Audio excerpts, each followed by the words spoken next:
let me open this here. So to get to these, you've got to, well, I don't even know how the coupe works, but with the convertible. I watched a video on the coupe, and on the coupe, of course, this is like the rear deck, and it's like all installed in the car, right? Right. This doesn't move. Right.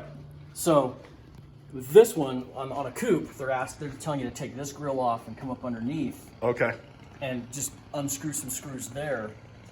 But on this car, the bolts actually go straight down from the top, and you have to remove some of the shielding around the engine bay. Okay. You have to remove the bolts off this guy right here. Okay. So you can free this up. And then there's bolts all around here. You take off and you shimmy off this access panel. Okay. Also, just so you can get those two there. The most common places here for these things to break are these tabs right here. Now, okay, these are white and look sort of weird because what we have done is we have super glued and done baking soda. So what you do is you take super glue and you put it on the piece, and then you let that sit for just a second, and then you put baking soda on it, and then you let it dry. And that basically re-welds the plastic together. And so this tab was broken and had been repaired before I got it. Yeah. But then I just did this for extra security measure. And then this other side had a break on one side that was already happening. Okay. So we just went ahead and re-glued all of that and just secured that up. Looks kind of nasty, but it's apparently really, really strong. These two tabs are the main tabs that hold it. But there's also these guys right here. Yeah. That you can see. These break as well. Once these break here and here and here, the only thing left that's holding the taillight on are the pigtails. for the wiring harness. The wiring harness. Right. So we had a problem a few weeks ago. I was out driving the Jeep, and I stopped at a light, and a guy came up behind me while the light was red and said, "Excuse me, sir, here's a tail light." Apparently, it had fallen out while driving. It just like, was this freeway or highway or back road or what? It was a highway. Okay. Not freeway, but a highway. Yeah. Right. So like highway, it just would have been ran over by everybody. Yeah. There's no chance of getting it back. So I actually. Oh, you can actually see right here where yours broke off. Yeah, you can see. So these broke there. Yeah. So those are these parts right here. Yeah, this clamp. This right there. Yeah. That's that area there. Okay. And right here is where the other ones go in, or right down here? No, oh, right down here. This is the grill. Oh, this that's the grill. The hex I grill. see. So what those we have go to in do, here. Yeah. So what we have to do here. So anyway, that's the deal with the taillight. Yeah. But what probably cooked those tabs a little bit and sped that up is we had a little bit of a electrical fire.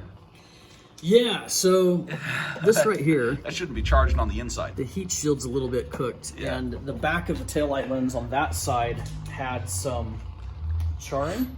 Yeah. And some melted plastic. Yeah.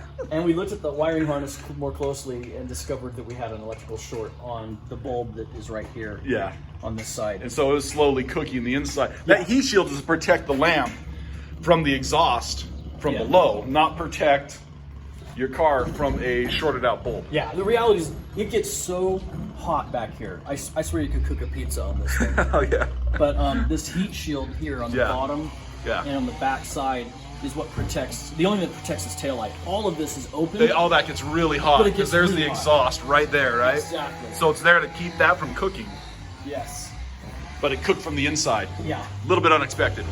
All right, so let's go over here real quick and we'll kind of show you this one that's been removed. So this panel here has been removed. Okay. Here's what it looks like.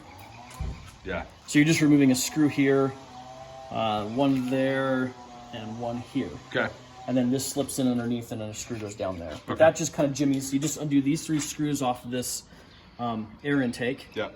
You just jimmy that thing back in there and then screw it back down. Okay. So it's actually not as bad as I thought. Once I discovered that we had to take this stuff off, I was worried we had to take this piece off and this piece off. Yeah, It was going to be a mess. But it's nice that Lamborghini made just this little access panel piece that can come out. Yeah. I was kind of surprised. Sometimes these cars...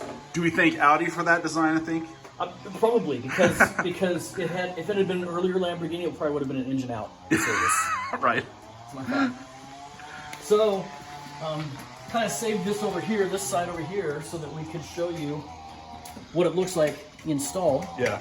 So we just have to remove this like little rubber stopper, and that believe it or not, just should come off, but it doesn't want to. But that's what that'll do. Yeah.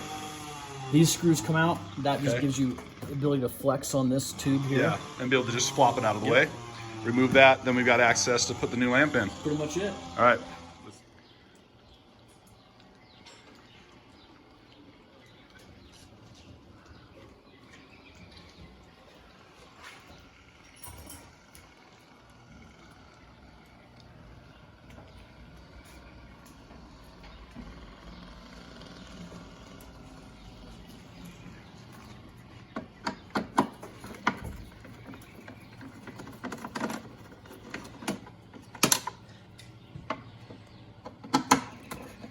So you looked all over. You couldn't find any video showing how to do any of this. No, not on a Spider. I saw one video. I mean, I didn't look real hard, but I did see a video of a guy that had a coupe. Yeah. And he did it a little differently. I mean, you still have to access those rear honeycomb panels, remove those and stuff. But he came up from underneath to get to those. The tabs on the top. Oh, okay, gotcha. So, I mean, it's like one of those instances where the Spider's just a little bit easier to work on. Yeah, it's nice if you just lift the top and then get right to it. It's all exposed. This is accessible. Yep. So those three. This buddy under here. That guy. There you go. Just like that. Okay.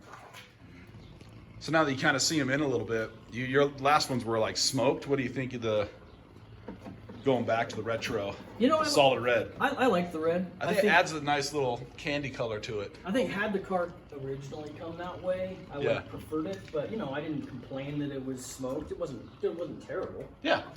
But it kind of matched because everything on here is like black and balloon white, right? Yeah.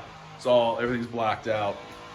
Adds a little splash of color. I like the retro feel of it myself, but that's just me. I also like the earlier Murcielago taillights, little rainbow taillights instead of the newer ones. Yeah. Now these have got just a nut on the back side and a washer. Oh, okay. They go on the bottom. They go on the back side, so you kind of have to have two wrenches. You got to have your Torx wrench for this side and a regular wrench for this side.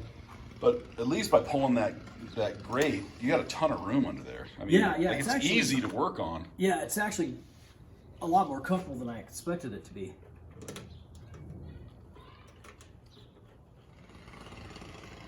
Okay, one more test. Make sure we got this right.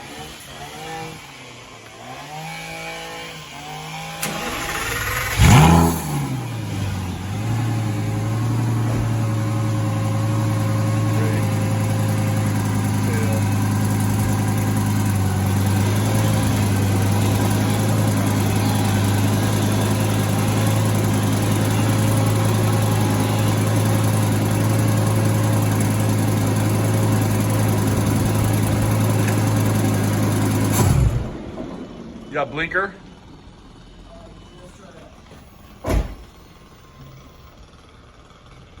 Yep. All right.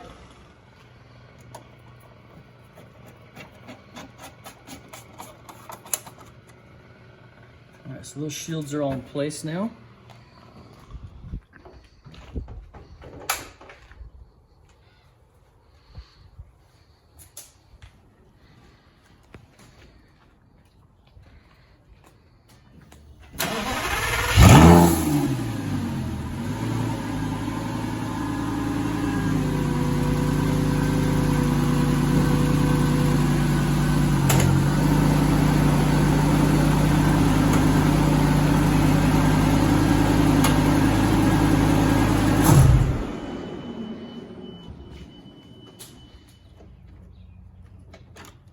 Nice. We are. Just like that, Randall's back in commission. Red taillights. Red taillights. Got rid of the smoked. Got red in there now. Now we're legal. I'm gonna take you on a ride. We're gonna burn the night. Why you so salty?